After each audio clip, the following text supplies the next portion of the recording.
Growing up back in the 1960s, I remember watching the Tennessee Ernie Ford show with my grandparents. Maybe it was the 1950s, late 1950s, I don't know. But he was big. He was, even after his own show, he was on all kinds of other TV shows, and he was a guest star on lots of TV shows. He was on I Love Lucy. I'm sure all of you Lucy fans remember that episode. He was very popular. And of course, he had lots of hit songs. So when I heard that he was laid to rest here up in Palo Alto, California, I definitely added him to my list of gravesites that I wanted to visit and pay my respects.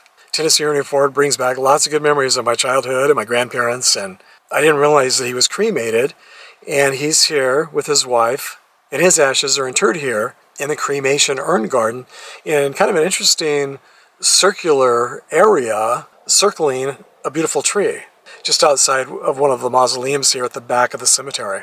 As you can see on his headstone, he was born Ernest Jennings Ford, but professionally was known as Tennessee Ernie Ford. He was a Grammy-winning singer and radio and TV host for decades.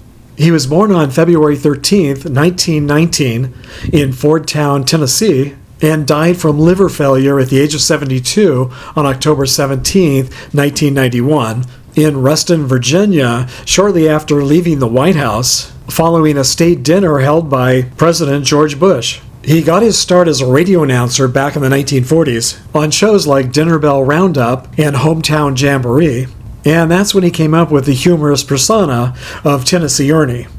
In 1955, his hit single 16 Tons sold 2 million copies and was awarded a gold disc. It went on to become his signature song. And from 1956 to 1961, he had a popular variety TV program called The Ford Show. Some of you, I'm sure, will remember his nickname, the Old Pea Picker.